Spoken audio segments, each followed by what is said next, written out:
We're back. We made it. It's Monday and we're still breathing. Feel like we've won something today. Survived another weekend. Welcome to Cooperville Live. Big show coming up today. Joe's already in the house. Welcome, Joe. Good to see you. We got a big show today. I'm excited. Warren Garrett, he's already hanging out in the green room. He's ready to talk it up. See if we can do this. I'm pop up that website. Look at this guy. Look at this fella. Rolling. The man's rolling. We're going to chat it up in just a bit.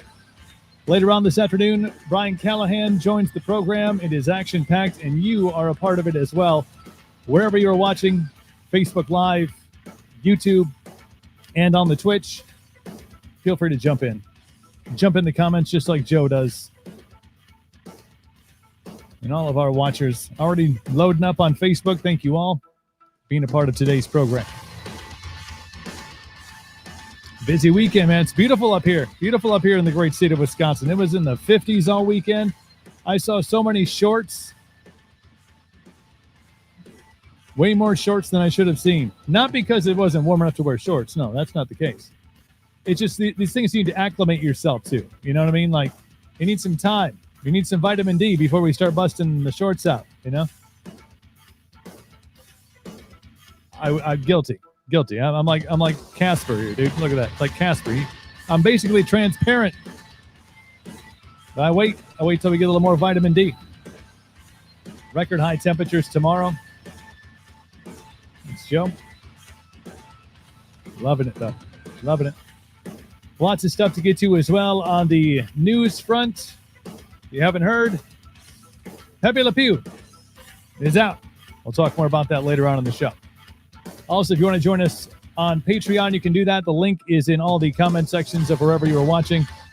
We're moving a bunch of stuff over to Patreon. So, like, we're going to do some live streams exclusively on Patreon. We're going to do some podcasting stuff there. Merch. We got the merch coming. It's not just stickers, I promise. There's other cool stuff.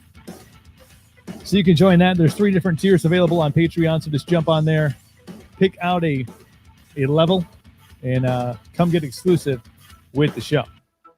Gonna be great. And once again, a big thanks out to my friends Blake Allison and Joey Walzer for the Open. They created this stuff last week. We're going to be talking to them very soon because they are working on ReadyWaves.com, which if you're a streamer, if you do any sort of streaming and stuff like that, it's going to be huge for you. It's a bunch of copyright-free music. So we'll be talking to them about that and how you can get access to it. Very cool stuff.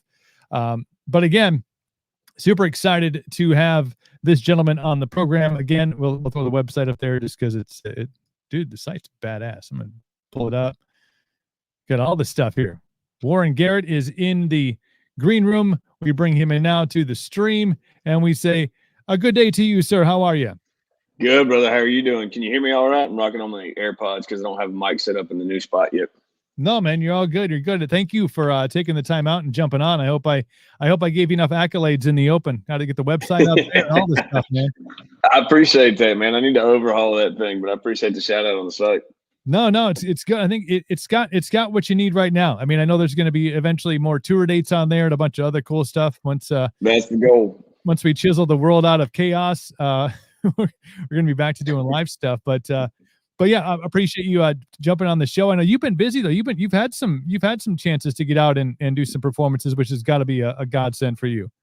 It is, man. It's been awesome. I am super excited. We actually just did Talladega this past weekend, and we've got a big band show, big festival coming up in Talladega at the end of the month. So I got to go scope out where we're going to be playing and do kind of an acoustic show and meet some people, and it was really cool. But yeah, I did that. Chicago just opened back up, so I'm super grateful to be out on the road at all, man, because that's kind of where my heart's at. I love getting out and meeting people and playing the live shows.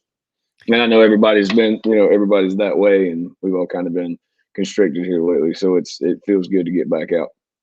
Yeah, I imagine for an artist who and I've seen some of the the videos and stuff of your live show. I mean, that's an energetic show. You can feel there's a camaraderie between you and the audience. I imagine when that sort of thing, which is really the crux of a lot of genres of music, but I put country and rock in that same place where you have this.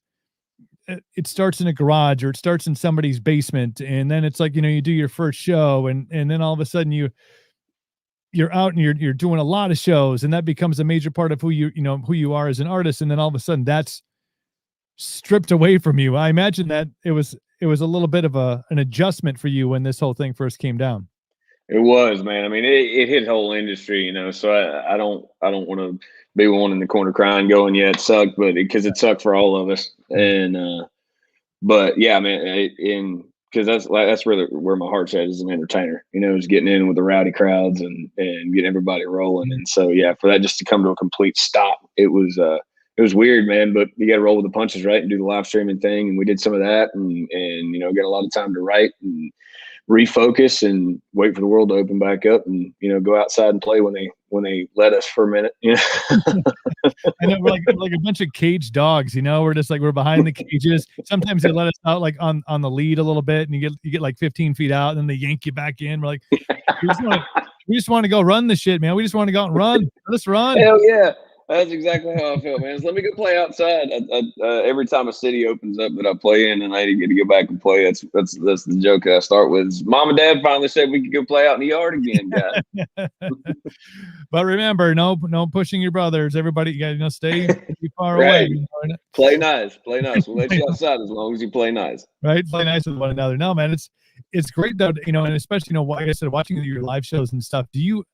Where do you find, and obviously a lot of that's just you, that's who you are as an artist, but when you were, kind of coming up and finding your way in music and finding out that music was something that you wanted to do and pursue, like who were the artists that you were like, yeah, like I dig how that person, owns the stage, and I'm sure it's more than just one genre, but who were the artists that you were like, I like how that guy rolls or that gal rolls?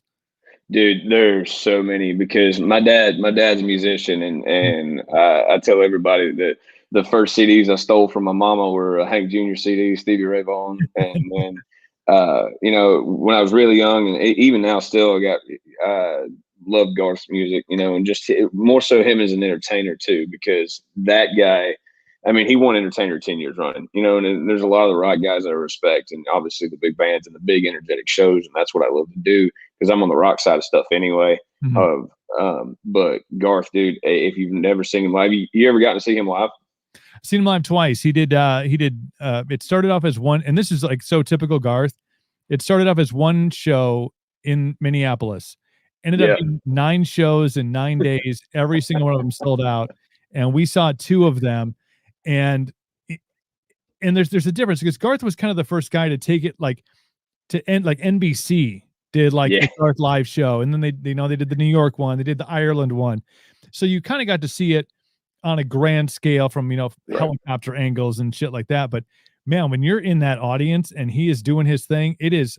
I've seen Kiss live in concert. I've seen Aerosmith. I've seen these big, huge, pyrotechnic driven shows, and I'm not sure. And obviously, Garth's not doing a lot of pyro. Right. He did some stuff with standing outside the fire. I think there was some flames coming up through the stage grates, but it'd probably catch him big shirts he wears on fire. It was, those the Stetson hats. He's like, put some flame retardant on that stuff. But there's nothing like, in any genre that I've seen, there's nothing like a Garth show, because you feel like you're the only person there, and yet there's 30,000 people. It's amazing. It's cool that you said that, because I've said that a lot, is that when I got to go see him and when I get to experience that show, that man can make you feel, in a room of 50,000 people, he can make you feel like he's putting that whole show on for you. And so I think a long time ago when I saw that, it was me going, I want to figure out how to do that. I want to figure out how to make the person in the back of the room in the corner feel like, that I would just be playing for them. And it was such a revolution. And I know there was a lot of artists that kind of spawned from that. I don't know the Garth tree, but that 90s country sound obviously became a huge thing. But before in country, like, nobody's jumping off the stage and grabbing onto a ladder and swinging. Right. Nobody's doing that stuff. And eventually, obviously, his antics grew and grew and grew. But he really revolutionized, like, even George Strait, you think of the King, was really a guy that is not like bouncing around on stage a whole lot. It's Right. a lot of, there's a lot of X. There's a lot of X in front of the mic stand. You know what I'm saying? Like, here's my spot. Make sure the lights hit me good. But a lot of arm on the guitar and hand to the crowd stuff. Yeah. I remember I watched that. I think it was the documentary on Garth, and he's like, half the time they don't even plug my guitar in because whenever he does, because he does that George Strait move too, where you just put your arm on the guitar and you kind of wave to people. He's like, I don't, half the time I don't think my shit's plugged in. Like, I think my shit's plugged in. It's probably not. I think just let me the other talented ones behind me are doing it, but like nobody. I think Garth just inspired so many artists, and yourself included in that, with like, okay, this is where we can make this super fun and super interactive and energetic and really involve the crowd. I mean, I see a lot of those antics in the live stuff I've seen from you. So not a bad person to take some pointers from right there. No, not as an entertainer, man. I mean, hell, even as a, obviously in his vein, the song, he's a great songwriter and a great singer, but dude, that's what I love, is that energy, just that he can bring to a stage and make an entire amphitheater feel like they're at a party, man. And I love that. I love that running around stage, and the boys in the band are like that too. So they're there to put on a show. Obviously we're there to sing songs that we put out and wrote and stuff like that. But just, we want to make sure that everybody else is having as much fun as we are on stage. No, absolutely. And you talked about, you got music in your blood, from your dad being a musician and stuff. Is that where it really started for you? Like, kind of seeing what he was doing and kind of like, okay, this is a viable path for me to do. Cause like most parents are like, go be a doctor or a lawyer, or, go to school, learn a trade, find yourself. Music is great. Like, music is great. Put it on something you do on the weekends, maybe after that, but have plan A, and then music can be plan B. But it seems like you've kind of, is that kind of always been your path, has been music? Man, yeah, and to give my parents credit, my dad is a musician. He never really took it to do it professionally. Man, he was taking care of 3 kids, and my mom, was a stay-at-home mom and all that, and so he and I played together. That's kind of what we did. And when I was 8, he said, son, you got to pick up something to play, and I could pick up. The only thing I could pick up at 8 years old was mandolin. So I played that with him and started playing guitar, and then. But I credit my dad with giving me that love and passion for music. My mom too, because she's a huge music fan. But I tell everybody all the time, somebody's gonna steal this from me one day. But I'm gonna write a book called "Shit Not to Do," and it's gonna be, it's gonna be all the stupid stuff I did trying to get anywhere, and hopefully, one day we have an even bigger reason to write that. But no, man, I mean, my parents were still, hey, go, you should go to college, you should do this. They want to every parent wants to push you into a direction that makes sense, and and something that you can do to make money. And we all know that if you get into music for the money, then you're in it for a rude awakening for a long time. But yeah, I mean, that's definitely where my love and my passion kind of started for it, was playing music with my dad, and getting to hang out with him. And that's what we did. And then it just turned into, for me, an obsession and addiction, and, and something I just had to do. And I told my mom when I moved to Nashville, I told her, I said, Mom, I'm moving to Nashville. And she said, well, I always knew that was coming. Yeah. Cause you were early 20s when you ended up moving to Nashville. Yep. I was 21. Yeah. I was 21. Yep. And that was fun too. I'm going to tell anybody, if you're ever going to move to Nashville, don't do it in the first year that you can legally drink. and that has probably got its whole own chapter in your book of shit not to do. Yeah, 100%. 100%. The reasons why we're usually not allowed to drink at work. Here's 1 through 20. Yeah, right. I get it, man. I get it. So, but yeah, man, I moved to Nashville when I was 21. What's that like? Because you're from South Carolina, is that right? Yes, sir. Little bitty small town right by Clemson in South Carolina. Nice. So you end up, making the move to Nashville again at age 21. So I want to say the all access pass, but there's no, no need to be a fake ID guy, or I'm Right. playing with the band so I can come in here. But like, what's that experience like? Because you obviously have, a direction that you want to go with things, and you're feeling, this music mecca basically, which is even, I've talked to this with several other artists that have gone to Nashville and done Nashville. Like, it's not just country anymore. It's become like a hub of all sorts of, all different genres of music, which I think is super cool. But what's it like for you going, from small town outside of Clemson into, Nash Vegas, and it's being around that type of energy for the time you were there? Man, it's culture shock. I came from especially in my part of the town, everybody knows everybody, and kind of situation, into going into somewhere nobody knows who you are, and nobody cares quite yet. You don't know why you're there. They don't know why you're there. You're still trying to figure all that out, and but it's a cool thing. I think everybody should get the opportunity. Not saying that everybody should, but everybody should get the opportunity to get away for a little bit and into a totally new place, because it challenges you, I feel like, in so many different positive ways, that you have to carve out a space for yourself. You have to confront yourself, figure out who you are, who you want to be, and then go out in the world and do that. But dude, I mean, it was hard. I slept on a day's room floor for about my first 3 nights in Nashville, because I moved with a couple of other guys, and they paid for the room. And I gave them like $50. Like, let me crash on the floor. Did that, and then I started bouncing I bounced for Coyote Ugly for a while, and then I bounced for Tootsie's. I know I don't look like the biggest dude in the world, but they gave me a bouncing job, and that was a whole lot of fun in and of itself. Right. I did that, and then one day walked up to the guy at Tootsie's and was like, "Hey man, how do you get on the stage?" And he said, "You want to get on the stage?" I said, "Yeah, man." I was still wearing all my bouncer shirt and all that, and he said, "You get up there." I said, "Sing me 3 songs." And so I did, and he said, "Sing me 5 more." And so I did, and then he said, "Well, you're hired." I said, "Well, I mean, I actually already worked for you." And is the pay different? Is the pay different? Right. Bouncer to is the pay better? Do I have to work for hourly? As this work? Am I still handing out flyers? But yeah. But yeah, that's how I got jumped off in Nashville, man. It's a cool experience to go from that small little place into a totally different world. And like you said, I mean, especially now in Nashville, there's some great pop writers, great rock writers, great. I mean, there's just all. I mean, it's still the #1 place in the world for music, Yeah. So you take some time in Nashville, and then it sounds like you get out and you head north.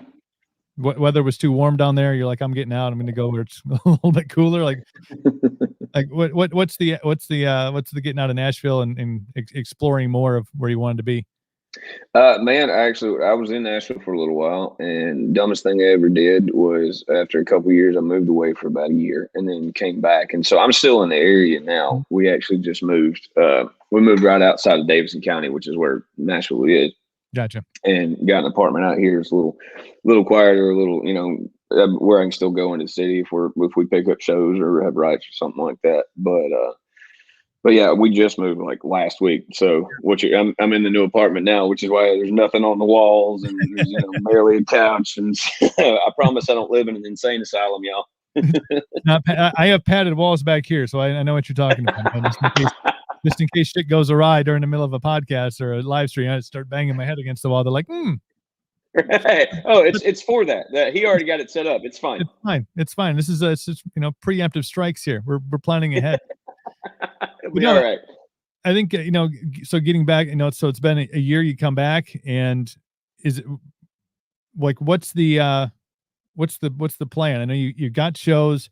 I know you probably had a lot of time to write. The artists I've talked to, they're like, well, there was not much else to do, so I wrote a lot of songs and interacted with fans on social media. So what's like the last year, and then making the move back? What's it been like? And then finally getting back into shows. Was it a lot of writing? Was it a lot of what was your year like during COVID? Man, it was rough. I mean, like I said earlier, but it was rough on everybody. I've been back in Nashville for probably 3 going on 4 years now. Okay. And but during COVID, man, I think I took the time to go to reflect, and like you said, to write, and go, how can I, we're all trapped inside, and what can I do to still move forward? And, and I think I really found out a lot about the direction that I wanted to go as an artist, what I wanted to do, what I wanted to accomplish, the kind of things that I wanted to say. And then when things started opening back up, man, I felt like I was, felt like a rocket. Like you said, felt like a pent up dog. You're just ready to get back to work. You're ready to, take the swing. You're ready to go for it. And that's how I feel. We've got, like I said, we got a lot of shows coming up. We actually just did 3, we recorded them, 3 live videos here in Nashville for all original songs. And those are going to drop here in the near future. Just got a bunch of merch, getting ready to go back out on the road, man, and really, really hit it and bring the boys out. And we've got some Chicago dates coming up in 2 weeks. Yeah, we got some Chicago dates coming up in 2 weeks, and then we're going back to Talladega. We're opening up for Frank Foster. Nice. Down there. Yeah, it'll be a whole big. Yeah, it's called Creek Fest. If you got anybody in that area, man, it's going to be real cool. But yeah, I mean, that's, like I said, that's my passion, is playing live and taking the boys, being out on the road, and and writing songs and really meeting people and building it up that way. I think that's I want to say that's the lost art, because I feel like there's some artists think that there's a way now to kind of get to gain this momentum without that element, without Right. the one-on-one contact, without, hanging at the merch booth after a show, without, being outside of the venue and having beers with people. Yeah. Like there's this weird dichotomy of artists that are like, well, I'll just post stuff on social media and all of a sudden I'll have this fan base. And I'm like, nothing is more genuine. And I did 20 plus years in radio, and I obviously met a lot of artists and stuff, but the ones that still friends with to this day, the ones that I'm still friends with to this day are the ones that were like, we hung out. Like we met them and we just talked, we shot the shit. There was a personal connection, and you can see that with artists and their fans. If a fan comes up and they're like, hey, I love this song, or this song, I played it. This was at my wedding, or I played it. This got me through some hard times. Right. That kind of connection you can't get on social media. And I'm glad to hear that you're like, get me back out in front of the people so I can meet them and really, gain those fans for life. Well, I love that, man, and it's cool that you said that. And like I said, I'm not knocking the new school way of doing it. That if somebody wants to sit and make tracks and then do that, but if you've never played live, if you've never had to make a connection with the crowd, it's really, really, it's an art, and it's difficult, and it's not easy to go up there with songs just you're trying out, or new songs, or honest songs, and make a connection with the crowd. And man, I grew up listening to, like I said, the old school rock guys, and then the old school blues guys, and then the country guys that did that. Waylon did that. Sorry. No good. But yeah, Waylon did that, and I loved that. And I think that was always the dream for me, was to go find 3 or 4 guys that are willing to get in a van with you and go from here to Vegas and play everywhere you can, man, and shake the hands and meet the people and write the songs and be able to get up in front of it. Because you can tell, when an artist is done time on the road. And it makes a difference. And I think for me, it makes a huge difference as an entertainer watching another entertainer and be like, okay, cool. They put in the work and the sweat and paid their dues. And I'm not saying the new school guys aren't doing something cool and they're not contributing, because they are, and it's a cool thing. But yeah, I mean, that's always kind of what excited me was the adventure of it all, the get out, the meet people and really have those experiences. Because for me, if you're going to write music for real people, if you're going to write genuine stuff, you got to go out and you got to have those stories, and you got to meet the real people, and you got to, you have to have the real experiences. You ain't gonna have shit to write about. Right. Yeah. Or you're gonna have other people writing your shit, and then it doesn't make any sense. You're like, wait, right. Yeah. I've never experienced this before, but here's what it sounds like. It's like when in pop music, when like a 13-year-old has a song about like heartbreak. I'm like, you don't know nothing. You know nothing about nothing, little kid. You're just learning to talk. You're just learning to talk. Can you even walk yet? Like, you're thinking about heartbreak, like you're so sad. You don't even know. But I think that's super. Got a bad note in class and got mad about it. You get me back on my love note, Susie. I'm not in their top 5 in MySpace anymore. Oh man, no, we went total MySpace. They'll never know. The kids will never understand MySpace and the wall and the nothing, man. They'll never get it. We got. I just dated myself like hell too. I know I did. Hey, I was there, man. Me and Tom. Tom was my friend. Was my friend on Tom's my homie, bro. Poor Tom, whatever, and always had the same picture, just like looking back, like, hey, taken with a digital camera, the first digital camera ever made. First, Angie's he looked like a robot before we started on hating on Zuckerberg for looking like a robot. Angie Gregory is in the comments saying, "I'm buying you a lamp for a housewarming and interviews." I knew I was going to catch shit for that because I keep moving because I'm like, the lighting is terrible, and she's right. We need a desk lamp on this. That auto light focus camera. Yeah, I know the same thing. Yeah. Angie's awesome, by the way. She's my manager, and she's badass, man. No, that's A. Gregory. That's who I emailed. But yes. Hello. Thank you. Welcome to the program. And hey, look, you're getting a lamp, dude. Like, this is good. Free lamp, bro. Free lamp. You should go to your refrigerator and open it up. Be like, I don't know. There's not any beer in here either. I think we're out of Jameson. Oh man, what happened? We have two problems. We have no lamp and we have no Jameson. It's crazy. You got things to fix. Angie, get on that. Let's make some things happen here.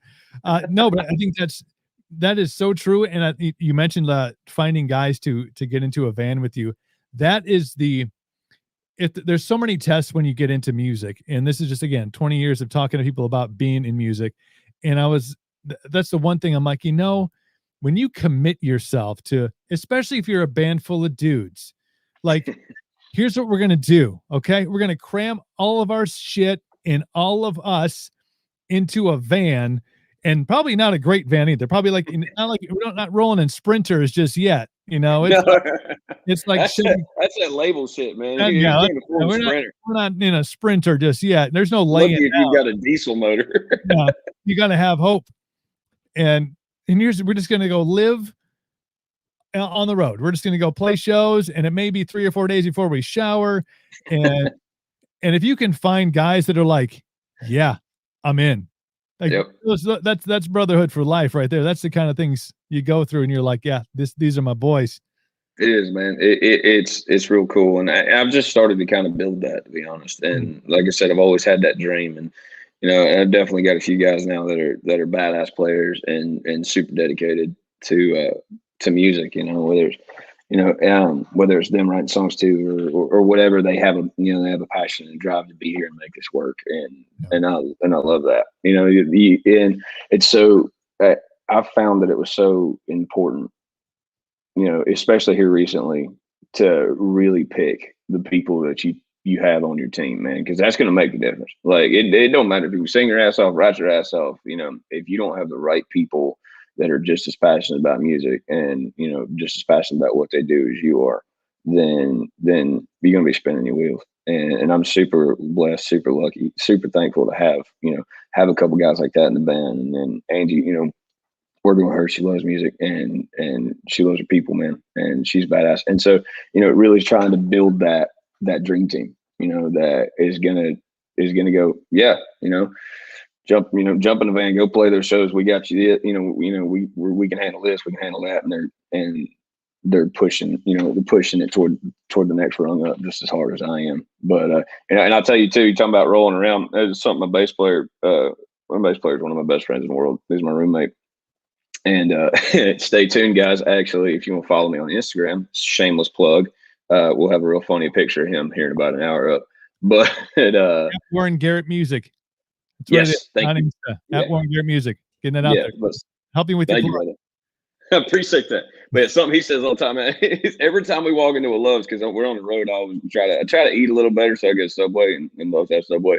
He'll walk in, he'll look around, he'll go, truck stop showers ain't that bad. Cracks me up every time. So. Yeah. Tyler Bates says giggity. Speak of the devil, that's him right there. If you say it's like Beetlejuice, man. You say his name 3 times, he just shows up. It just shows up. You ain't even got to say it 3 times, man. No, just once. Yeah. Yeah, and it's usually him popping in saying some stupid shit like that. I love it, man. It keeps the crowd going, man. Keeps absolutely. But when you have we talked about having some time to sit down and write. Like, where are you at? And you talked about you have 3 music videos ready to drop here very soon. Yep.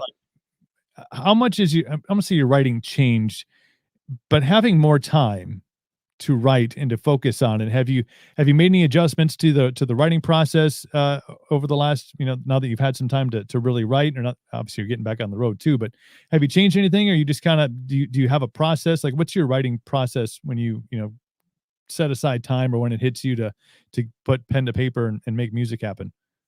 100% for me, it's changed, but I think that it's ever evolving for me. I'm always trying to change it and figure out what's the best thing, and who I want to be. And I've been telling people this for a little while now, that the song I have out now, I wrote by myself, and the reason I put that song out and is because it was the first song that I had written and gone, this is just me being honest. This is just me being real. This is me being honest, and we'll figure out the rest of it later.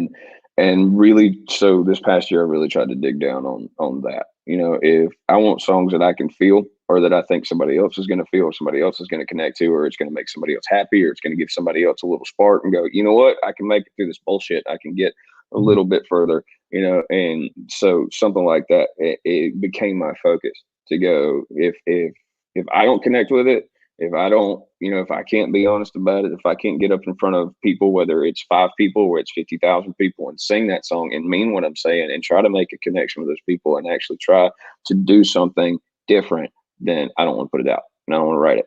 And so, yeah, I quit. I as best I can. I've tried to quit writing bullshit, just stuff that I'm like, whatever.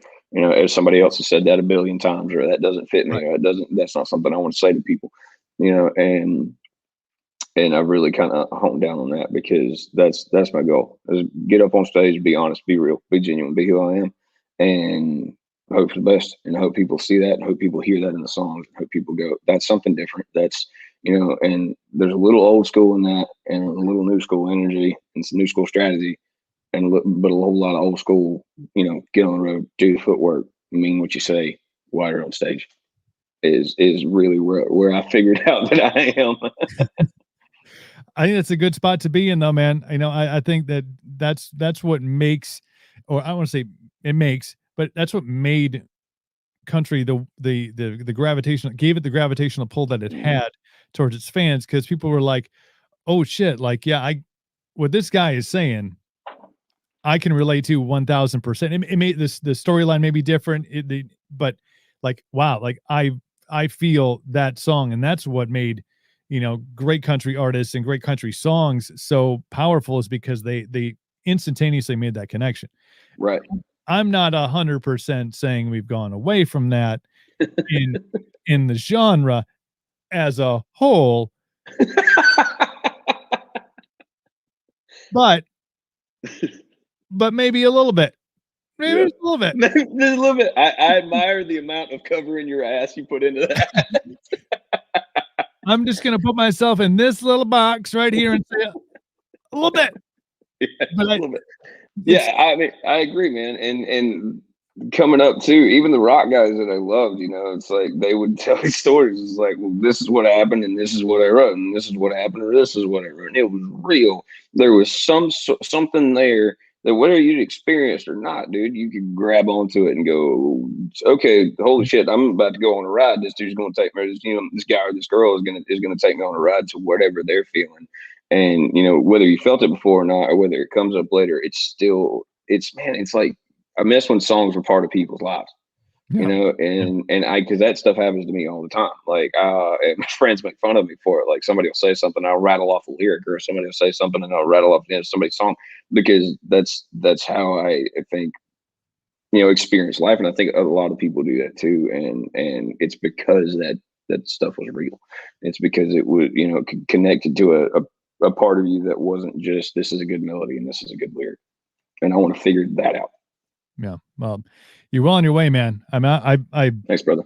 I think it's great. I think the way you're doing it is fantastic. And I applaud you for doing it the right way. And for me covering my ass like that. I appreciate you making note that you knew what I was doing, because yeah, I love that. That was awesome. Trying to send some subliminal messages to people, but sometimes they pick them up, sometimes they don't. Warren Garrett, at Warren Garrett Music on Instagram. WarrenGarrettMusic.com is the website. And hey, dude, thank you so much for the time. I want to get you back Brother, on here thank you sometime soon. And thank you for having me on. hopefully, if you're up in this neck of the woods, or I'm up for a travel, I'll come down and see the live show, and we'll hang out, brother. It's gonna be awesome. We'll make some experiences that you can write songs about. Be like, oh shit, that was that night. I'm gonna blame that on Cooper. Yeah, Cooper came and well, shit got weird, and we just wrote 2 songs. I'm not sure how it happened. But, now we need padded walls.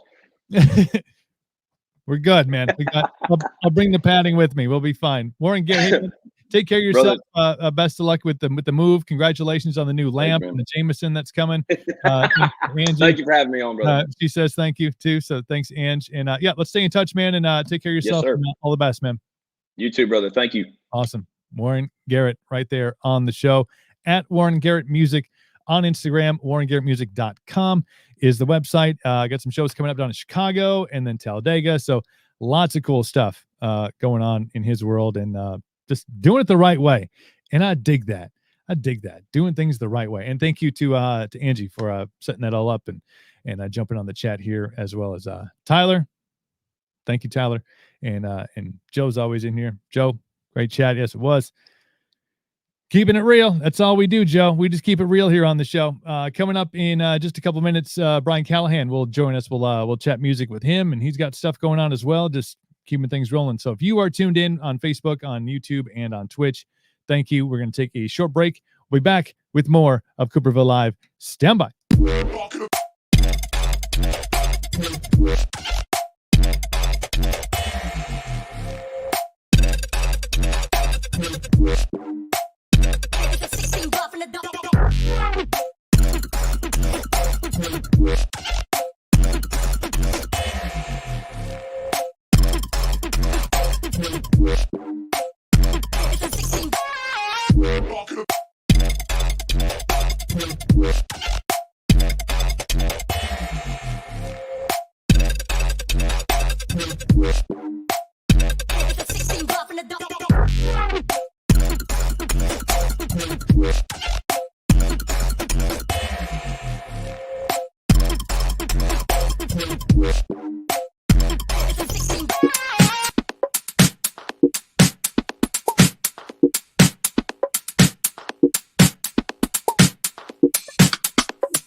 And we're back, Cooperville Live. Big thanks out to Warren Garrett at Warren Garrett Music on Insta, warrengarrettmusic.com.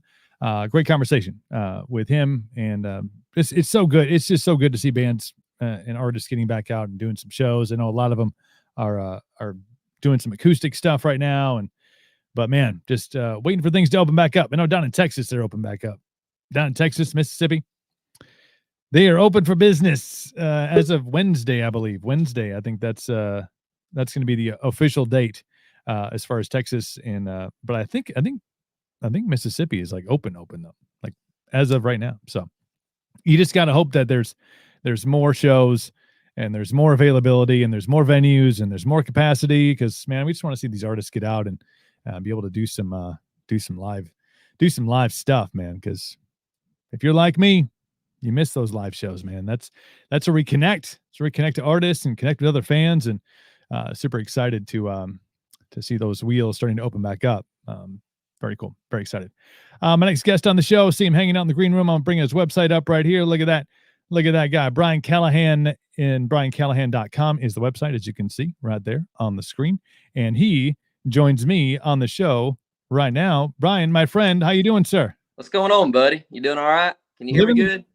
I hear you great. Crystal clear, deal, loud and clear, ready to rock and roll. And I guess I got to open with this. Congratulations on the signing. Got a record label now. Yeah, I appreciate it, buddy.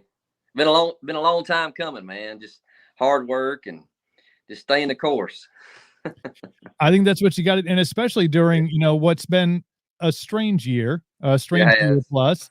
To be able to stay that course and to be able to kind of keep after it. It's been a challenge, I know, for a lot of artists, but it's working out, man. So yeah, again, congratulations. I appreciate it. News from this week. Heck yeah, man. I appreciate it, buddy. So yeah, hopefully we'll have something in major radio in August. So that's kind of what the plan, so fall. That's what we're looking like. That's good, man. We're going to release something in April just for like digital purposes only. And, fun little tune. I'll keep y'all in suspense what's it about, but it's a fun little tune, man, and I think people will like it a lot. Well, it's good. And you're a songwriter. I know you've written songs for not just obviously yourself, but for other great artists out there. I'm going to take you back to before this all began, and you're originally from Georgia. Correct. But tell me about growing up in Georgia, and obviously there's been so many great musicians that have come out of that state. But for you, like where does the path into music, and then obviously into Nashville, where does that begin for you? Man, the whole side of my daddy, they sing and play and grew up in church, singing and playing. And I can remember, 5 or 6 years old, and my uncle was sitting on the front porch playing the guitar. And I'm like, man, I want to do that, because he was a great singer too, or is a great singer. And it kind of led from there. I took an interest in it, taught myself to play the guitar when I was like 11 years old, started writing songs around that same time. and none any good, of course. But I was going to ask, like, what does an 11-year-old write songs about? Like, I did, man. that's awesome. Yeah, but I wrote one that kind of got some traction. I was about 15, I believe, 14, 15, and a song called Old Memory. And people seem to like it around there. And so I kind of, I started playing little bonfire parties, and next thing I know, I was playing some college crowd stuff. And so, yeah, man. When do you decide to make the move? I mean, you hear stories about this all the time, and for some of the artists that have gained this like massive success, they always talk about that decision to make the move to Nashville. Like, and it's obviously for them, and they're along in their careers. It's always like, right. Well, it was the best of times, it was the worst of times. But for you, like, what's that move to Nashville like? When did you decide to make that? Well, I've always been kind of a spur of moment kind of guy, so fly by the seat of my pants, so to speak. I remember I told Mama on a Wednesday, and I think I left Saturday. That Saturday I was moving to Nashville, and I had a little pickup truck and loaded everything up, and I had a little bit of money in my pocket, and struck out, man. And I knew I thought about it, for a good while, but I think I just kind of finally hit that point. Was like, either you're going to do it now or you're not. You know what I mean? And I just remember thinking, I'm like, that's where I need to be, so, and it was tough, man, moving from a small town, rural town in Georgia, middle of nowhere, and then moving to Nashville. It was like a big culture shock, and because you don't know anybody, and you're trying to find your place, find your crowd, meet people, that's writing songs, and so I kind of led from there. So you're hanging out in Nashville, and again, like you said, I love how you say, like, trying to find your place in the puzzle, because that's, I mean, of all the puzzles in music, that's a pretty big puzzle. It is, man. So but are you going to different clubs and trying to get some open mic stuff? Like are you trying to meet other writers? I know that there's so much talent down there. There's so much talent down there. What's it like for you to try to find that spot in that wheelhouse with the people that are down there? Well, I got I guess lucky pretty on. A good buddy of mine moved up here a few months after I did, and we had been writing songs together back in Georgia. And then we run into a good buddy of ours, Cole Swindle, and we kind of knew of each other because we played the same kind of college crowds. He had been here, I think, a few years before I'd got here, and we just kind of started hanging out, writing songs, and that's what I tell anybody that's looking to move to Nashville to write songs or sing. Find that crowd. You know what I mean? That's kind of into what you're into. Writing and stuff like that, and just hang out and the honky tonks and the bar scene, and sometimes you don't even have to go through that. Sometimes it's outside of music business, that you meet different people. I'm a big hunter, outdoors guy, so I've met a lot of people through that I didn't meet in the music business, that was in the same thing I was into, trying to do the same thing as well. Do you think that's, I don't want to say, and I want to say easier way, because I don't think anything in the genre, in music, and trying to find your sound is easy necessarily. But when you have this, obviously there's a common interest in music and in songwriting and in creating. But when you have these other real personal interests, hunting. I mean, up here in Wisconsin, it's the state basically shuts down in November. They're like, oh, sorry. This place is no longer open because everybody's out in the woods during there's bow season and there's gun deer season, and then it's Thanksgiving and then Christmas, so we just shut down for the last 3/4 of the year. But do you find that when you have those kind of mutual interests in things, outdoors, nature, being out, that connection is a little more solid, because it's not necessarily based on, I don't want to say finding success in the industry, but it's more of a mutual, like, friendship, bonding? Well, it does. And, I played a thing called Country Goes Hunting they put on for a few years back in Alabama. And I met a lot of, singer and songwriters through that thing too. Just, outdoor, and it was all about turkey hunting, and we played shows on a Friday and Saturday, but yeah, I mean, I believe it's another way to, find your way into the business, you know what I mean? And meet people. Because some people, you don't want to, first thing you want to say, hey, I'm a songwriter, blah, blah, blah, blah. And you go right into all that. Sometimes there's a different way of going about it, especially when you're maybe talking to a hit songwriter who's already had tons of number ones. You don't want to say, hey, okay, another one of them guys, Right. And so that's another way to kind of, get into it and build relationships and stuff like that. This past year has been a challenge on the entire industry. Luckily, like the songwriting aspect of it, I think there's a lot more time to focus on those kind of things, because the biggest element in music, the live show, concert, right, even the small venue stuff was all basically shut down. And I always had this super double heartfelt feeling for Nashville, because not only did Nashville go through the shutdown, but like a week before, I think the anniversary of the tornado I went through was like this past week. Yeah. And I remember I had a podcast scheduled with an artist from Nashville, and it was like on that morning, and she's like, can't do it. We have no power. I'm like, what? And I wake up and check scroll through everything, and it's like, oh my gosh, Nashville got nailed with this tornado. So you kind of, but here's what I realized just in following that story, and then kind of following, the COVID lockdown thing, is there's a real sense of community in that. And you're talking about a city with people from, you're from Georgia, right. He's from South Carolina. People are from all over the place, and they just this hub. But it seems like there is a real sense of community and, helping one another out that really got twofold in Nashville, just because of the fact you had a tornado hit, and then a week later they shut everything down. It was just crazy. It is. Period. Nashville seems like it's a really big city, mm-hmm. but once you get here, it kind of has that small town feel, and that's the same way in the music business too, man. It's kind of small town, mm-hmm. So and I like that vibe. The small town vibe, even though there's a lot of people here from different areas, it still has a small town kind of vibe to it, man. Yeah.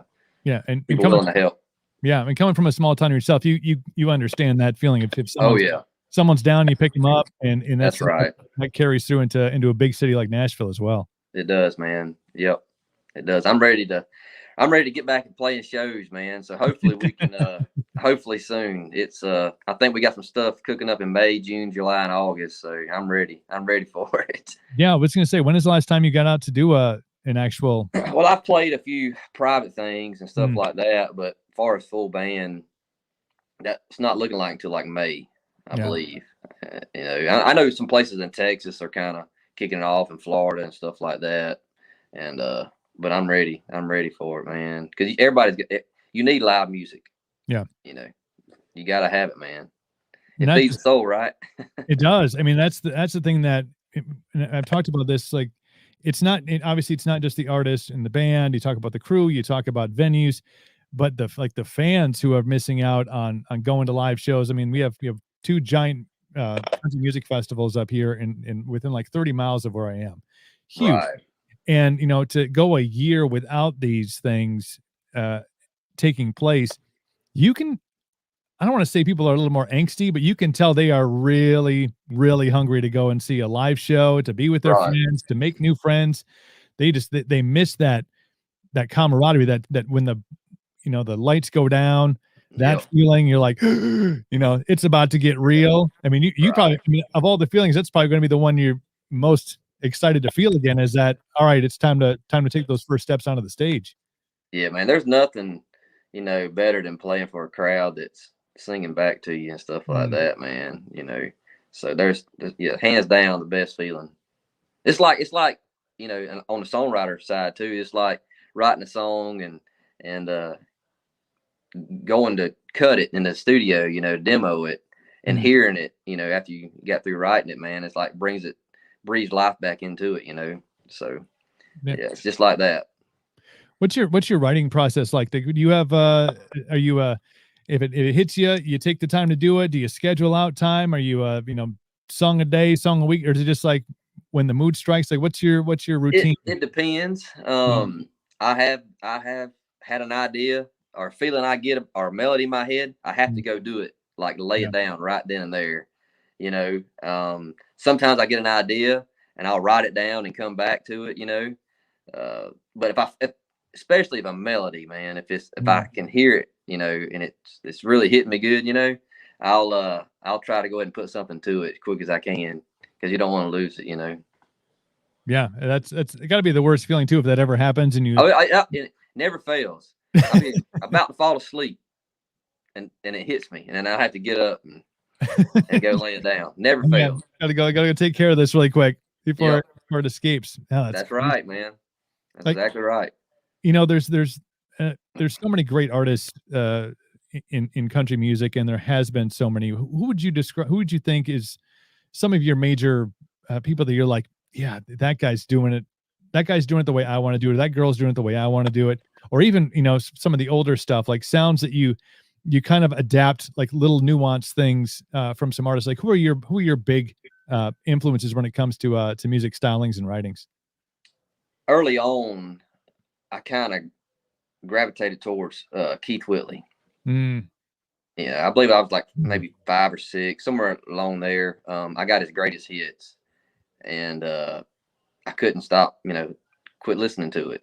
Yeah. And old country, even Merle Haggard, Vern Gosling, stuff like that. But Allman Brothers, Marshall Tucker Band, Leonard Skinner, you know, even on the blues side, Otis Reddings and stuff like that. So I have a lot of that in me from being from like that part of Georgia. Right. It's very diverse in music, you know.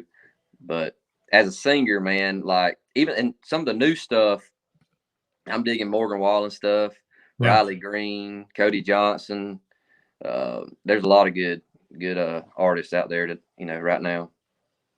Yeah, I think there's been a renaissance, kind of, if you will, of some of that really artists that are writing their own stuff, and maybe doing some, you know, collaborative writing and things, but really just nailing songs. I mean, it's you know, nothing seems to be not that everybody wants to have a flop song, but it's like, wow. I mean, I listened to that Morgan Wallen Dangerous double album, like, dude just wrote like 20 #1 songs. Like, it's really good. How does really good? And who releases a double album anymore? I'm like, I know dude, that's crazy. But I think you do see some of that, and I'm guessing a lot of that comes from like some of the things you talked about. Is I have a melody, I need to get it out, and then all of a sudden you have 10 of them, and then 10 turns into 15, and you know, and for you, you know, now that you got, I'm excited for this, you know, this August thing and the tease that you dropped a little earlier, but it's got to be great to have like this full arsenal of songs ready to get out. Yeah, man, I can't wait. We released an album back in November, and that's just a tip of the iceberg. You know what I mean? Yeah. So there's a lot more to come after that, man. That I've been, and it was hard to do that because there's so many songs I wanted to put on there. If I'd have put every one of them on there, I had 40 on there, you know. And so he was like, you know, my manager was like, well, we'll get to them. We'll get to them. So, and but there's a lot of stuff I'm ready for y'all to hear, and some stuff to come that I've been writing that's really new, you know. That's got to be the tough part when you have that much, you know, that you love. All 40 songs that you're like, well, yeah, I love every one of these. I was, you know, a part of all of them. They obviously have meaning. To be able to make that cut, I imagine that's a challenge, man. That's got to be tough. It is. That was probably the hardest part of putting together an album, was picking the songs. Really, I change my mind every day. You know, well, I want this one and I want that one, and I take that one off, and so. But it worked out, man. You know, broke it down. A lot of people seem to like broke it down a lot. Song called "Proud," and so yeah. That's cool though, and then to have those, you know, the 30 left over, you know, for projects and stuff, and moving forward with this. But no, it's really cool to get a chance to catch up with you again. I happened to stumble across one of your posts on Instagram, and I was just like, yeah, I need to chat with this guy. And then man. My research. Anytime, just reach out, man. And it was really glad cool. you reached out. It was cool because like we chatted, and then I went and jumped on your Facebook, and it was like big news coming soon. I'm like, ooh, he's going to have big. And then, obviously the record deal comes out. I mean, that's to have all these things happen, have the album come out, and then have the record deal come out, and then have all these plans already for 2021. You got to feel like you're in the sweet spot right now. Like if you got to be feeling pretty good about things. I do, but I play devil's advocate sometimes, man. Yeah, every artist does, I told a manager the other day, he said, "You excited?" I said, "I am," but I said, when I get a big old number one, man, I think I can say, whew, you know what I mean? Hopefully one day. No, I think that's the trajectory, when you have the drive, because I think it takes that. I think you have to have, and one of the key things that you mentioned when you talked about laying in bed, about to fall asleep, and a melody comes in, there's the driven that will be like, I need to get up out of bed.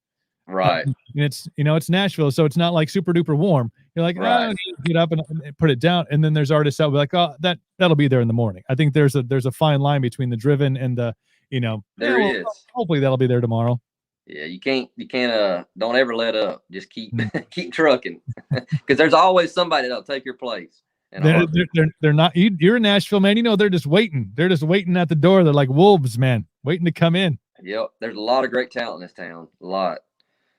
So I learned that real quick. I moved here with a handful of songs I wrote by myself, and I was like, got here and I was listening to these other go to songwriter night, listen to these other songs. I was like, man, I'll just throw them in the toilet. I don't know.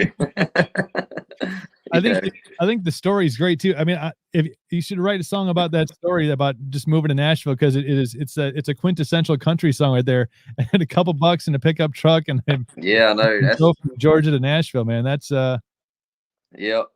That's the key right there. That's the process. That's what makes a story, and that's what kind of makes your skin tough, man. You gotta be tough and don't take no for an answer, and you just believe in what you do, and hard work eventually pay off if you just stay the course. 100%. Brian Callihan, I'm gonna bring that website back up here one more time so people can check that out. BrianCallihan.com. There it is. We'll put it full screen. There it is, and here we are. Right here. Thank you so much, man, for taking time out. Love to have you back on when the new song drops, the song you teased, the fun song you teased for everybody here on the show today. When that comes out, let's get you back on here. Let's talk about it, and let's do it. Hopefully, I believe it's around April the 9th or the 12th, somewhere right in there.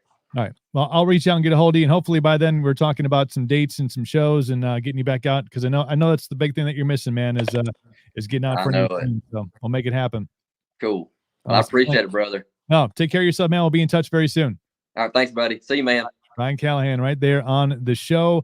Brian_Callihan on Instagram, and then BrianCallihan.com is the website, as you saw here on the show. So big thanks to Brian for taking some time out.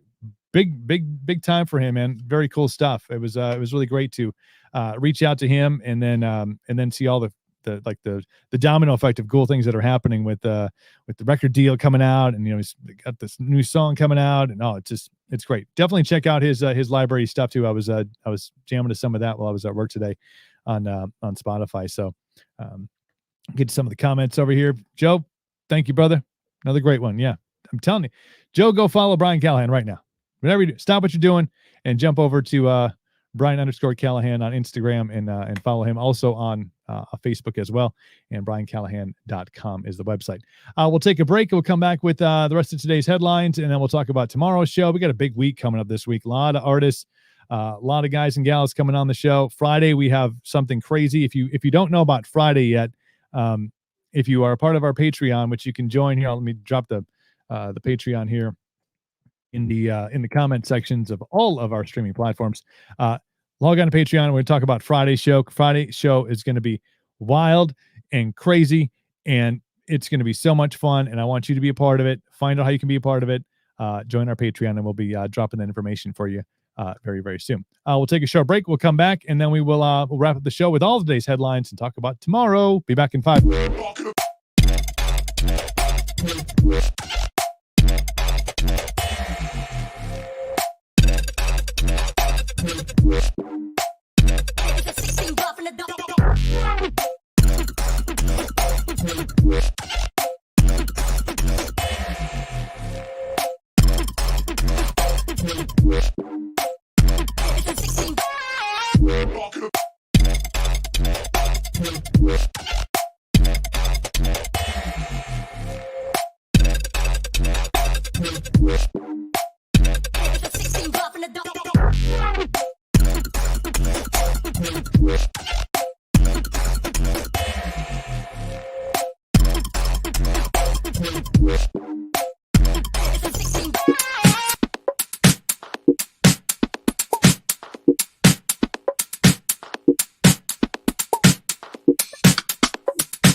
And we're back on Cooperville Live again. Special thanks out to Brian Callihan for joining the program. Brian_Callihan on the Instagram, and also briancallahan.com is the website. New music coming out soon, and big stuff coming in August. Hopefully some shows, and we're going to get him back on in April, hopefully after his new track and drops. And also thanks to Warren Garrett for being a part of the program earlier. I know he's working on a bunch of stuff. He's got shows coming up in Chicago, Talladega, all the stuff. And if you follow us on any of the other social medias, obviously we're on Facebook and we're on Instagram. They're all linked up on there. So just find us, follow us, find them, follow them. Fill up your Instagram with quality content, and we will keep on feeding you that quality content. So very cool stuff. The CDC wants you to prepare for a zombie apocalypse. I've been telling you it's coming. I didn't say when. I'm just telling you. It's coming. And really, it's kind of what we're all hoping for. At this point, bring on the zombies. This story comes from USA Today. Katina Iyer wrote the story. If zombies were to start roaming the streets, yes, we said zombies, the Centers for Disease Control and Prevention want you to be prepared. In the midst of providing guidelines on an unprecedented pandemic, the Centers for Disease Control updated tips to prepare for another extreme occurrence, a zombie apocalypse. So you're saying there's a chance? I've been preparing, man. I'm prepared. I'm ready to go. I got the bow. We just need some ammo. I mean, really, that's it. Like we're running short. There's still a shortage going on ammunition. Let's figure that out before we get the zombies coming, okay? While the CDC says it began as a tongue-in-cheek campaign, it actually is a practical guide for emergencies like hurricanes, earthquakes, or floods. Quote, you may laugh now, but when it happens, you'll be happy you read this, the CDC wrote on its website. And hey, maybe you'll even learn a thing or two about how to prepare for a real emergency. So, what would happen if zombies start roaming the streets? The CDC says it would conduct an investigation, as it would for any disease outbreak, and provide assistance to states until it could determine the cause of the outbreak and how many could be treated and stopped. The CDC listed guidelines to follow to be safe than sorry. The first step to prepare for zombies, emergency kit. Now, their definition of an emergency kit for a potential zombie apocalypse is, yes, we have all of these things. We're prepared for this kind of stuff. Doesn't include all the things you're going to need for a zombie apocalypse. The kit should include a gallon of water per day for each person, non-perishable food items, medications, tools and supplies, sanitation and hygiene products, clothing and bedding, important documents, and first aid supplies. Next, create an emergency plan for when a zombie is outside of your door. Okay, they say zombie or a hurricane, but I'm going to stick with zombies. When the zombies are outside of your door, have a plan. Remember, we had to do this, I think it was part of a school project that my kid came home with one day. It was like, what is your plan in case of a fire or a flood? Or it was like a list of things. Like we had to create plans for all the stuff. The school did not send home a plan for a zombie apocalypse. So I have my own. Again, all the necessities. Got to have food. You got to have water, first aid, all that stuff. Generators, some solar powered stuff, because you don't know. The zombies could take down the grid. If they take down the grid, you're going to have a way to charge your iPhone so you can post the whole thing on Insta. You know, real life shit. I do like how they have tools and supplies. Like they didn't get like super specific on what those tools and supplies are, but I think you know and I know what the tools and supplies are, right? Zombies are coming. Have the proper tools and supplies. You know? You want Shaun of the Dead? Have the right tools and supplies. They didn't have them all. They went with like shovels and sticks and stuff. Pool cues. Remember the pool cue? Yeah. And they finally got at the Winchester, they finally got the gun to work. Yeah. See? That was preparation. I find it interesting that they're doing it again tongue-in-cheekly, saying, well, zombies or like an action, like a natural emergency, like a hurricane or a tornado or something like that. But it's weird, right? Like, it's weird. Like, you could have done without that. You're the CDC. You kind of seem like a bunch of stuck up people anyway. Like, why don't you just stick with that? Stick to being stuffy and, wear your mask, people. Which will not protect you against a zombie because they're going for the bite. They don't care. They don't care what you wear. So be prepared. Sometimes they slide that stuff in there. Like, be prepared for a zombie apocalypse. Haha. No, for real. Like, be ready. Have your supplies ready. Like, I got my supplies are ready. I'm just waiting for the first outside of the door. I'm like, all right, time to go to work. I'm not excited if there was going to be a zombie apocalypse. I'm just saying. Be kind of cool. After the year the last year has been, like, let's wrap it up with zombie apocalypse, don't you think? I think that'd be a nice little bow on the end of COVID. Like, hey, zombies are coming, but after that, smooth sailing, man. Back to normal. I'm not hoping. I'm just saying if it happens, I'm prepared. That's it. That's all I'm saying. It's International Women's Day. To all the ladies watching, happy International Women's Day. Thankful. This just seems odd, and I don't know. I'm not sure the correlation between the fact that it's International Women's Day to Chipotle launching a makeup collection inspired by ingredients like guacamole and salsa. But Chipotle is launching a makeup line inspired by guacamole and salsa.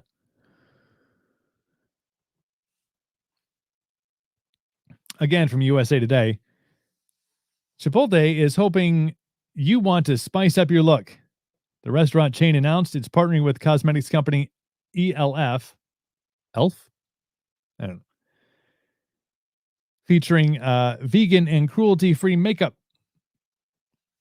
The products include a 12-color eyeshadow palette inspired by Chipotle ingredients such as rice, guacamole, and salsa. By the way, the $16 palette also includes an offer for a free order of chips and salsa from a Chipotle restaurant. Other products include Make It Hot lip gloss,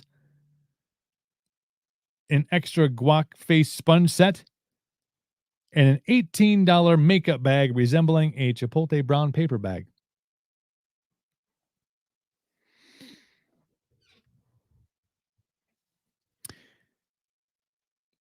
Like, do you get that as a gift? Like, do you buy like your significant other? You're like, hey, got you this kit, this makeup kit. It's based on Chipotle items like guacamole and salsa and rice.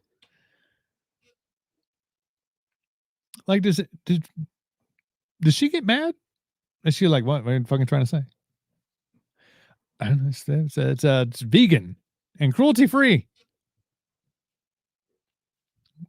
I'm glad the makeup's vegan. And that makes me feel better about life choices, right?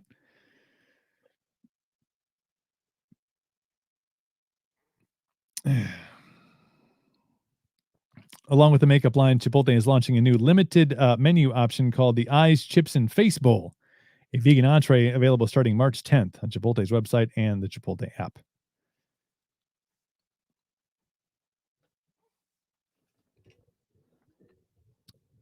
I guess you find inspiration where you find inspiration, right? You're like, oh, yeah. Looking at your salsa and guacamole, your rice, and you're like, makeup line. This makes a lot of sense. I do like the $18 carrying bag, the makeup bag that it comes in. It looks like a brown paper bag from Chipotle. Like, can't you just get a brown paper bag from Chipotle for free after you order your food? No, can't do that. Okay, I don't know. It's an interesting choice, but a choice nonetheless, I guess.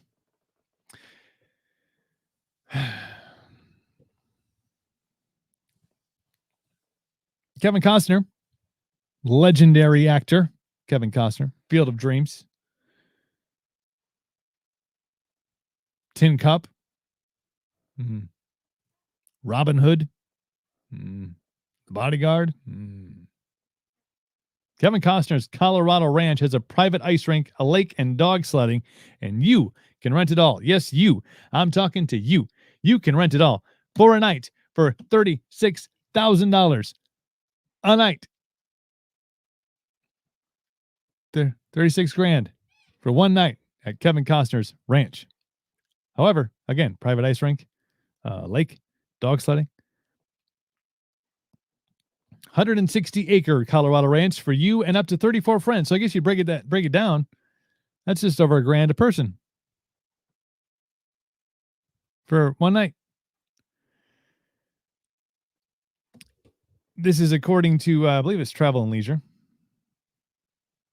Travel and Leisure. If you rent it, they will come.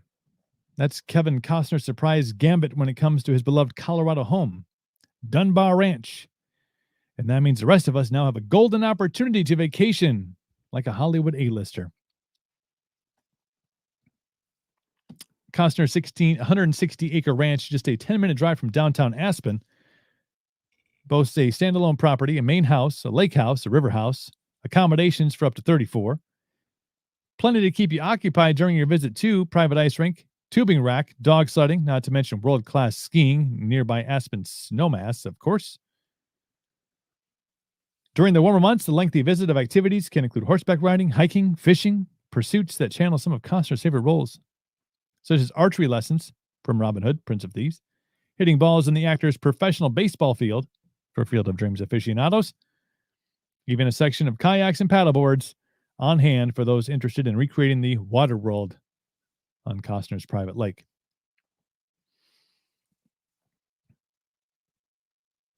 $36,000 per night.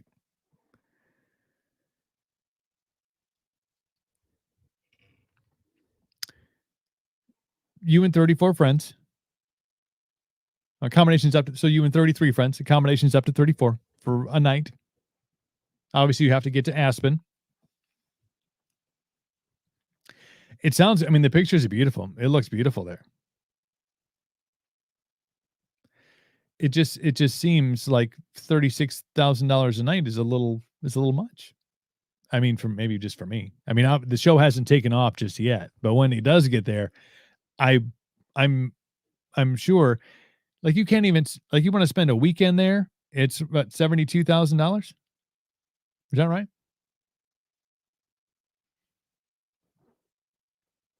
I just going for the weekend. And who has 33 friends? Huh? 33 people that you can stand. They're like, yeah, I'll throw $1,000 in. Oh, by the way, you got to fly to Aspen. Okay. Yeah. These are people of which I do not associate with just yet. They are not in my inner circle. Like, hey, let's go do this. Not yet, but just wait. I'm just kidding. I'm telling you.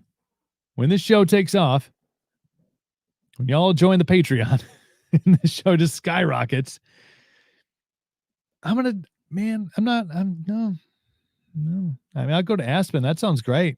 Go to Colorado. I mean, weed's legal there. Not a big pot smoker, but whatever. Would you like to go to Dunbar Ranch? No, I'm good. I'm good here at the Super 8, downtown Aspen. This is great. Right next to a Chipotle. Hey, you guys got any of that makeup? No? None of the makeup? Yeah. Oh, well. Pepe Le Pew has been canceled. We'll wrap up the show with this. Obviously, we've talked about the Dr. Seuss thing, which, by the way, like those books, and I know I used to have them. I know I used to have all the books. I know my kid used to have all the books. I'm not sure where they ended up, but somebody's got them. Okay. Like the Dr. Seuss books, the 6 of them that got banned. People say, well, they're not banned. Okay, well, Amazon pulled them. They're not going to stop publishing them. Now libraries are starting to pull them from their shelves. Even, I believe, eBay if you had like a copy for sale, and they were going for like, they started off in like the hundreds of dollars, then they were in like thousands. There was I think I saw it on Mulberry Street, was going for like 20 grand on, I think it was on eBay. But then eBay says these are against our policy, and so that you can't sell them on eBay anymore. Which really just drove the price up even more. Like it's gonna be like some underground black market, like Dr. Seuss book sales. Like, hey man, you got that? If I owned a zoo, do you have that? Just shady dealings going on. It's ridiculous. So we talked about that. Obviously, we talked about Cara Dune, the Gina Carano thing. We've talked about a lot of this cancel culture stuff. Pepe Le Pew is on the list. Okay. Pepe Le Pew is a cartoon skunk. I get it. And everybody knew he was kind of a perv, right? Like that wasn't just known. It was like, dude, like, and Pepe Le Pew. It just made us feel like we didn't like French people, right? Like, all French people like this? It seems a little aggressive. He, however, is now on the chopping block thanks to a New York op-ed from columnist Charles M. Blow, talking about, first he talked about the Dr. Seuss thing, and then how Pepe Le Pew was promoting rape culture, and so now he's going to be pulled. That's it. Speedy Gonzalez is another one going to be pulled. Mammy Two Shoes, who I don't really remember Mammy Two Shoes. Was that a Tom and Jerry? Yeah, I think that was Tom and Jerry. Go on. And we all knew that Pepe Le Pew was not a good, like, I would say person. Fake cartoon character. And we're like, it's weird. It's weird that he's like that. And Pepe Le Pew always got rejected by like the was it the cat? The cat who had like yeah. Surprised they're not for it, because it was like, well, it was a cat and a skunk. It's kind of like, no. Pepe Le Pew banned. And actually, I didn't know this part, but Pepe Le Pew is supposed to be in Space Jam 2. The LeBron James, Michael Jordan did the original Space Jam, and now there's one with LeBron James is supposed to be coming out. Yes, I love when ads pop up. I'm trying to read a story. It's great. This is from Daily Wire. The amorous French skunk Pepe Le Pew won't be making an appearance in the upcoming sequel to Space Jam. The news came shortly after the New York Times columnist claimed the animated skunk featured in Looney Tunes cartoons perpetuates rape culture, according to Deadline. Deadline has learned that the hybrid live-action animation scene between Jane, the Virgin actress Grace Santo, and Pepe Le Pew, shot back in 2019 for Space Jam 2, was left on the cutting room floor, Deadline reported. The live-action scene was filmed by the PIC's first director, Terrence Nance, as was first reported in July 2019. Nance left production with Malcolm D. Lee taking over. Under the direction of Lee, Pepe Le Pew was eliminated from the sequel a while ago and never animated for the live-action footage, which was shot. According to sources who saw Rough Cut months ago, they didn't see any kind of cameo by the skunk. So again, this is, you have the op-ed that comes out and the Pepe Le Pew thing being pulled from Space Jam 2, obviously from 2019. They did the scene. Obviously, it was probably just the actual real human, because Pepe Le Pew is a cartoon, right? Cartoon, drawing. Yeah.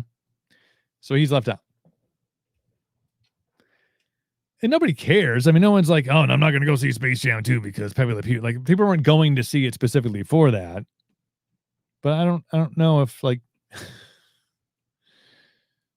we're just going back and we're just like instead of using it as like a viable teaching tool, like, and you didn't really need to use it as a teaching tool, because people like watch that. I watched Pepe Le Pew as a child, and I was not like, yeah, I'm going to behave like that guy. No, you were like, that guy's kind of an asshole. You didn't say asshole at the time, probably because you were 6, but whatever. Maybe you didn't. I probably did. But instead of using it as like a tool of like, here's what not to do, or here is what was socially acceptable back in 1982, or like, just erase it from history. Just take it away. Just don't don't use it as a teaching tool to say, hey, we were culturally different back then. We weren't quite as evolved and advanced. We were just dumb. But learn from our mistakes. Learn from our mistakes. Instead, we're just erasing our mistakes. We are soon to be a mistake-free culture, which is going to be pretty impressive. It's going to be great to be mistake-free.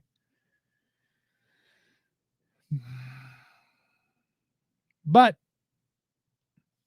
instead, here we are, erasing things from history, which is, again, I get it. Nobody would put that out now because it's 2021. We can't go back. What kid is going like, yeah, I'm going to go back and watch some old Looney Tunes episodes? Nobody.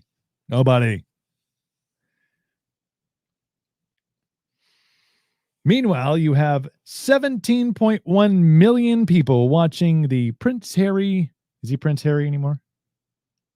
I don't think he's Prince Harry anymore. I think he's not a prince anymore. Maybe he still is.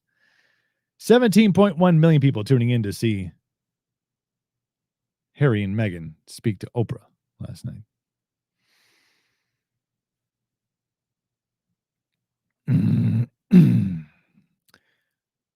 That's all I'm going to say about it. I'm going to tell you that 17.1 million people couldn't find a fucking documentary to educate themselves on something real. Decided to watch one actress and a former prince talk about their lives and how tough it is to be them. And apparently the Buckingham Palace or the Brits have fired back like half of that shit was lies. Like, oh boy, here we go. But hey, as Sean Whalen said, they decided to come to America because America's great. 17.1 million people watched that. Okay, so you go to my Netflix, right? You know my Netflix turn on. You know what all it is recommended for Cooper? You know all it says? It's all documentaries. It's all like learning shit. Like I love to learn stuff. And we watched like Man in the High Castle, and then we realized it's like 4 seasons and not one. Like, oh, here's the end. And I'm like, oh, it's not the end. There's 4 seasons of Man in the High Castle. Continue to watch that as like a not mind-numbing show, but like a show. Otherwise, it's fucking documentaries, man. That's all I watch now. Unless football is on, I'm watching documentaries. And I hardly watch any of those either. But that's all that's recommended, like document. Like, oh, cool. Like I can learn about this stuff and this cool stuff. And wow, that's really interesting. And wow, these people were treated horribly. And the drug trade and trafficking and all this is crazy stuff. Like I'm learning shit about stuff that's real.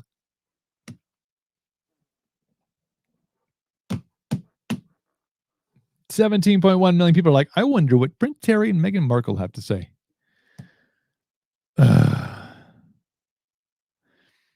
You know, like the royalty in Britain, Queen, and Prince, and they don't have any power, right? Like you realize that, right? They don't like make decisions. They don't make political decisions. They don't have any power. None. Not since like King Charles III. They're just like, I don't know, old people.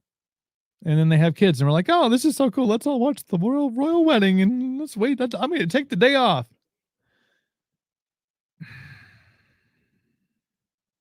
It's like, because people got like Disney fantasy things like, oh, princes and princesses and royalty. And then like, but then we condemn it. Like, ugh, it was so bad back then. It wasn't good.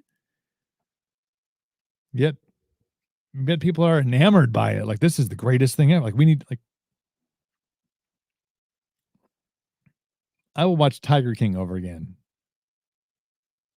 before I ever watch on replay or highlights of Harry and Meghan speaking. Because I don't care. I'm going to watch a documentary now. Maybe on British royalty.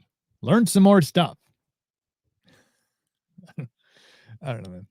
It's wild, though. It's wild. There was nothing better on TV last night. In a world where you have everything you could possibly want, you just yell at your robot, hey, play this movie. I finished watching Total Recall and fell asleep last night. The original Total Recall. Yeah. That was how I numbed my mind.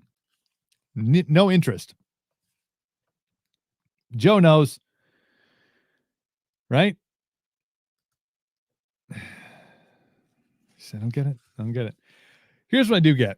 I had a great show today. It was great chatting with Warren Garrett at Warren Garrett Music on Instagram, and look up Warren Garrett Music on Facebook, warrengarrett.com. warrengarrettmusic.com is the website for him. He's got some shows coming up, music out, kick-ass dude. He's going to get a lamp and some Jameson thanks to today's interview from his manager, who was like, we need to get you a lamp, bro. It's dark there. So when I always post screen caps of the show on Instagram and then on Facebook after, like, oh, thanks to, and then screen caps so you can see. It's gonna be like me in like a dark screen, but it was good though. He's great dude to chat with. And Brian Callihan, congratulations to him on his new deal. And he's also got new music coming out. We're going to talk to him about that in a couple of weeks after that music drops. So great conversations today, and go follow all those guys that they're putting out good music. They're doing great stuff during a very tough time for all in the music industry. Coming up tomorrow on the show, actor, singer, and just superhuman dude, Tyler Plant is going to be on the show. Tyler Plant joins tomorrow, and hip-hop artist who just released a brand new album last month, Jameson Winter. Hip-hop artist Jameson Winter is going to be on the show tomorrow. So we got a little country, we got a little hip-hop, we got it all on the show tomorrow, starting at 5 p.m. Central. So make sure you join the conversation. You can always be part of course, in the comments of wherever you're watching. So thank you to all of you who tuned in on Facebook, on YouTube, and on Twitch.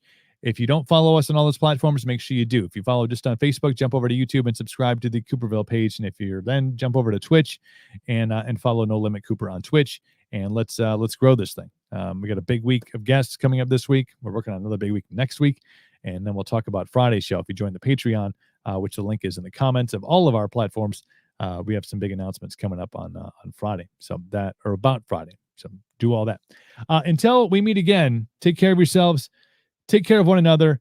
Do not watch the Meghan Markle and Prince Harry interview. Do yourself a favor. Go watch a documentary. Until we meet again tomorrow at 5 p.m. Central.